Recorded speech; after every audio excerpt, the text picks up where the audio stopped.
For the New York metro area, specifically where I live, but I will not make it specific so that you can understand where it is for other areas in the Oyster Bay area. I want to compare months of summer and how they compare, and I can't always fully make them as accurate as possible, but I would like, because I wasn't there, so if I wasn't there, I'm just going to guesstimate based off the data that I've seen. But I want to see, from January to August, what was better, 2021 and 2022? January, I am going to say, was better in 2021.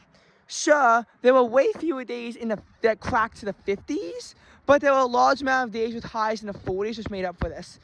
In 2022, while we had some days in the upper 50s pushing on 60, that was really only in the very beginning. And while we had a lot of days only a couple days in the 40s, we really had a lot of more days with highs in the 30s and 20s. A lot of times the high temperatures were achieved at midnight too, which, while it happened last year, was more infrequently, which basically leads to a misleading sense of the fact that it a lot of times was portrayed to be warmer. Last January was practically snowless except for the final couple hours of the month, but even then it was still in the bottom fifth of January with only about 2 inches of snow. This year, it ranged from 15 inches in the city to about 25 inches here. 25 inches here of snow in January. So in terms of January's weather, I mean, last year the metro area ranged about 3 degrees below normal. This year. Last year, we were kind of about 2 degrees above normal-ish. It's definitely January 2021. But February was better in 2022. I mean, I'm not saying that that winter didn't go away in February, but last January, I don't want to say it felt spring-like, but it almost did in the first 2/3 of the month. It felt like a cool March, and with how March 2018 turned out, with how most of the days had highs capped off in the 40s, January 2021 felt like that. February 2022 would not, though, because both January and February 2021 had small temperature variations, with extreme temperature swings being common in both January and February 2022. I'm not going to use my accurate data I've based off for some months, because I found out in the process of things that the data tends to get skewed a bit when you compare them in this manner, unfortunately. But what we will do is use, whenever possible, data from multiple NWS sites to kind of form some corroborations. In any case, though, because I don't want to drag this out too much longer, February 2021 was a month that it had a bunch of snow. It had about 27 inches consistent throughout the metro area. So that's more snow than a typical winter receives, and a lot of it was thanks to Alina, with something consistent 15 inches across the metro area, with honestly the east end getting spared. In 2022, the nor'easters took a more traditional track, but this storm was so severe, mainly because of the way that it tracked somewhat interior, so it brought about the worst case scenario to the New York metro area, but it spared Boston as they mostly got rain, despite Boston only being about a single degree higher than the metro area, with it being 35 there versus 34 here. But I guess the atmospheric conditions made it ripe for rain and ripe for snow. So for the winter, both New York City and Boston tied for 38.6 inches, but that total is well below average for Boston and well above average for New York City. And Boston saw snow from October to April. The city only saw snow from December to February. So there's a bit of a difference in that too, where Boston was seeing snow for consistently longer than New York City was. But yet they still wound up with the same amount, largely thanks to Winter Storm Alina.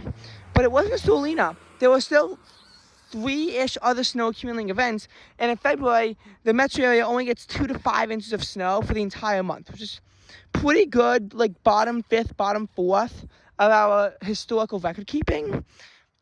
Last year, February was about a degree below normal. It wasn't nearly as bad as where a cold wave, one of such ferocity that wound up killing 300 people. It wasn't so bad that we had like that up here. Thankfully, no one died, but it was still cold. This year, we were largely between 1 to 2 degrees above normal, which I was happy about. We did have some bitter winter days, but we also had some spring-like days, including one where pretty much the entire New York metro area, no matter how close to shore you got, still persisted into the 60s despite the intense wind off the water phenomena, which can tend to lower temperatures. It really didn't happen on this February day, and it was amazing. Although wind off the water in January can sometimes help coastal locations keep warmer. March 2021 to 2022. March 2021 was about 3 degrees above average. March 2022 was about halfway between 2 and 3 degrees above average. 2.5 degrees above average, some would call it. March 2021 featured an 82-degree high, but also a day with a high of only 33. That also happened in March 2022.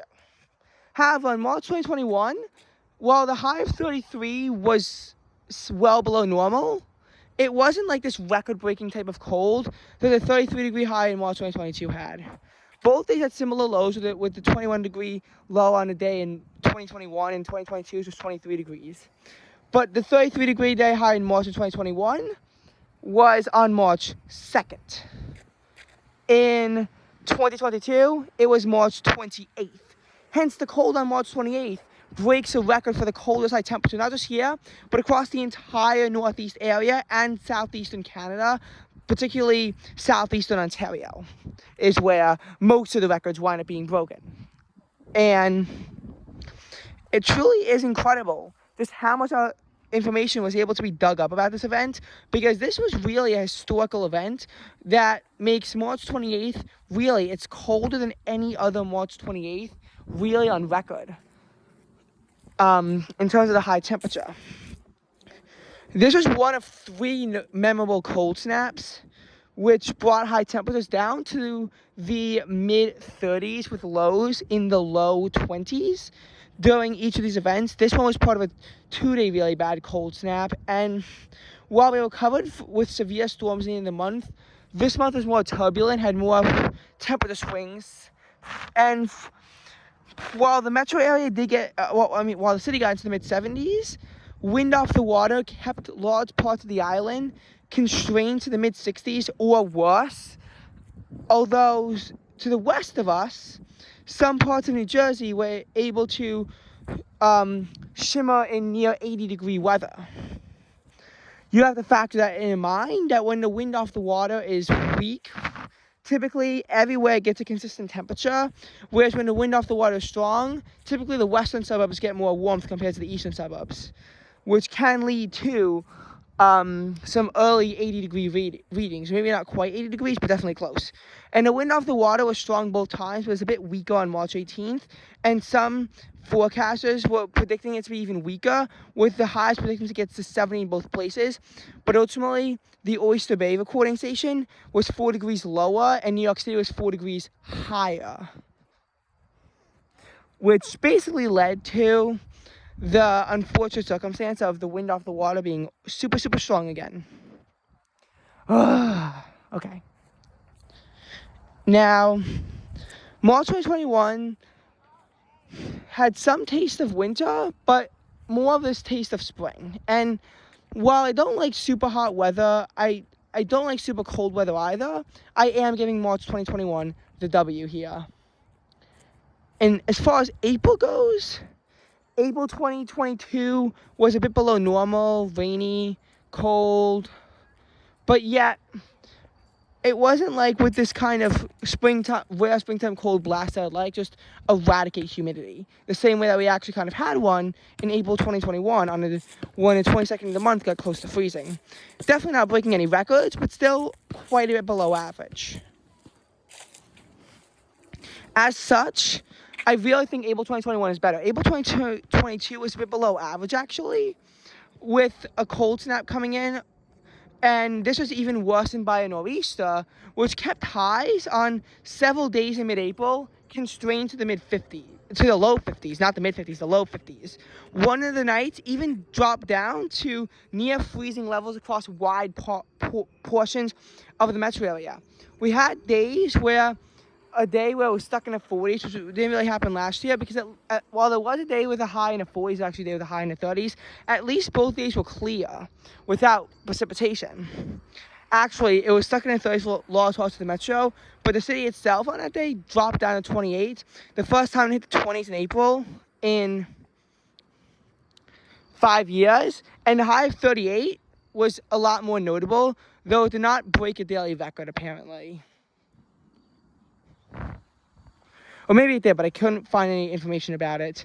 The next day started off cold too, but managed to warm to the the lower 50s late in the day, because that's what happens in April when the sun is strong and there aren't any weird cold fronts navigating away. Because the high of 38 occurred at midnight. Afternoon highs were constrained to the mid-30s on that day, unfortunately. Also, the wind off the water effect peaked in April, because while in March, the 80s on that day, the 82-degree day, persisted to the National Pacific border. From there, it dropped rapidly, with Islip having a high of 67 and Montauk having a high of 54, for example. Now, in April 2021, the wind off the water effect, I think local evidence suggests that where I live only got to 77 degrees, however. But in April 2021, the city got to 85. Much of the suburbs were left in mid-70s or lower. But I think that's actually better, because I don't like it when it's searingly hot. I don't like it. So that's about as far as the that got. The city had one warm stretch where highs got into the 70s 5 days in a row, including to 79 degrees on the 14th. Here, though, in the suburbs, wind off the water kept 3 of those days with highs in the 60s. 2 of them in the upper 60s, but 1 of them in the not the lower 60s, the mid 60s, 64 degrees. And as a result of this led to the city being a bit warmer than us.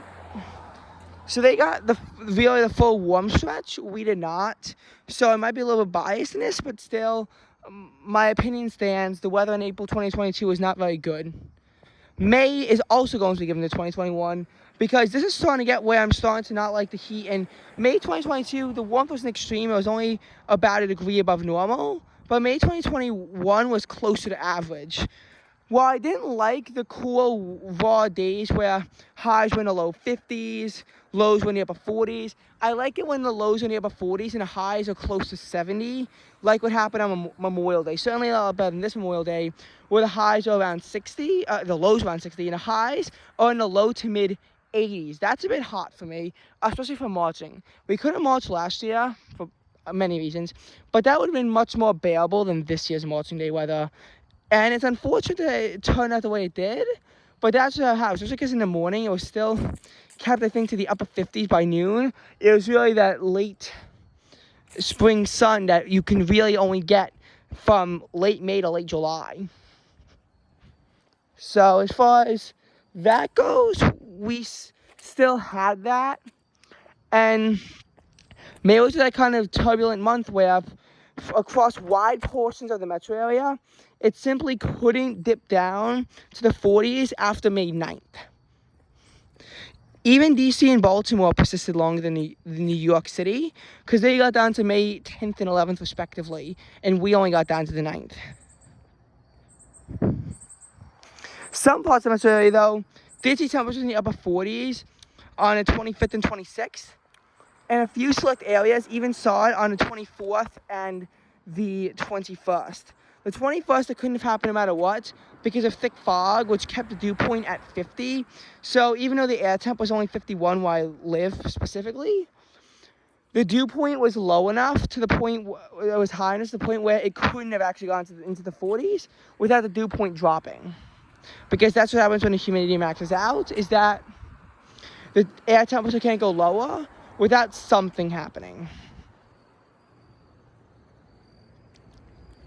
Now, as far as the June goes, for the first time since February, 2022 gets the dub. Because June 2021 was 2 to 3 degrees above normal, whereas June 2022, Newark, New Jersey was about 1.5 degrees above normal, but everywhere else was slightly below normal. You had more days with the lows in the 50s. You had, especially in the metro area, you had, less heat, less humidity. It basically was more of an ideal June, more of that traditional June weather that we love, rather than one of the 10 hottest Junes, where June almost feels like July. And in case you're wondering, 2022, you only get the dub for 1 month. July will take you over.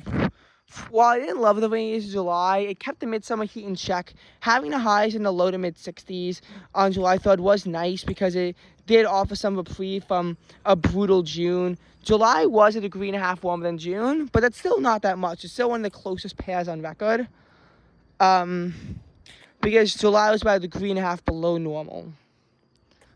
It was the third wettest July on record too, so there's no need to worry about drought, which is paralyzed the area, especially in August 2022.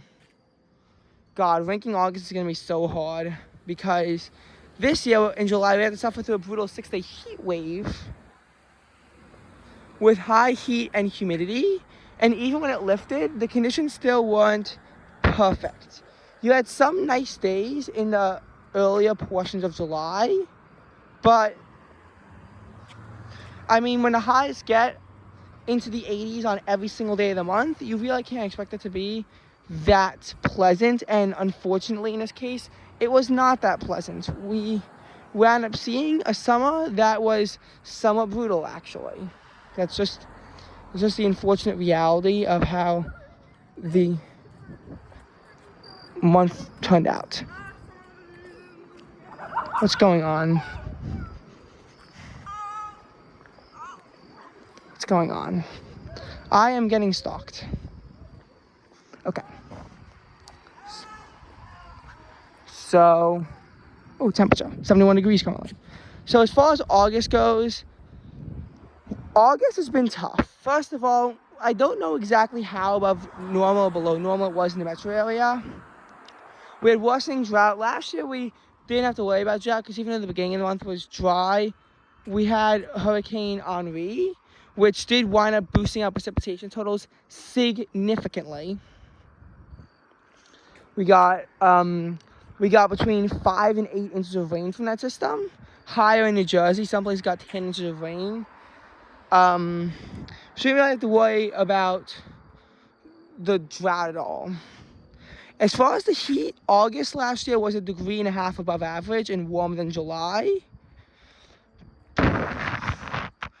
Now, the city cooled to the 50s in July, and the metro area cooled to the 50s more times in the city. Pretty much everywhere except until you get deeper into Suffolk County was constrained to lows in the 60s or 70s throughout this month. And you could really feel the summer heat was more so on in August than it was in July.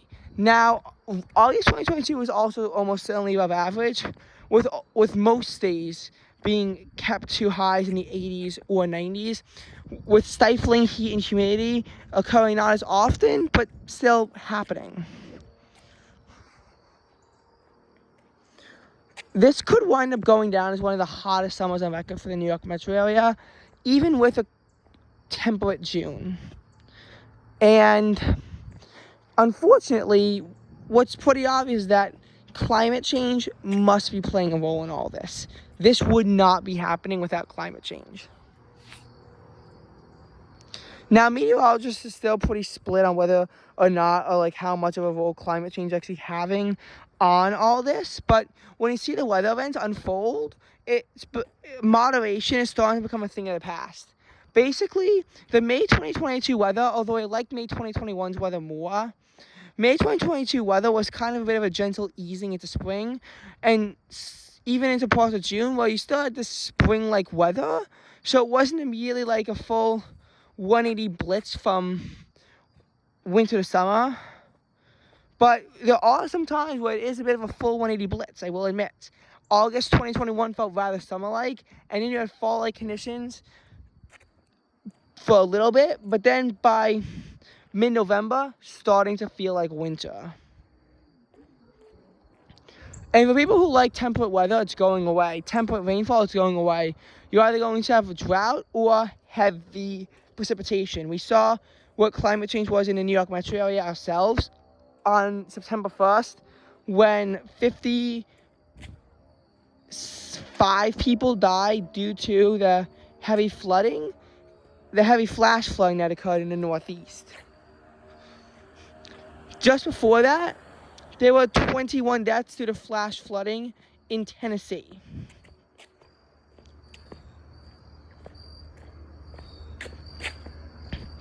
I mean, the evidence really is damning, especially considering that Henri flooded the city just a week and a half before I did it.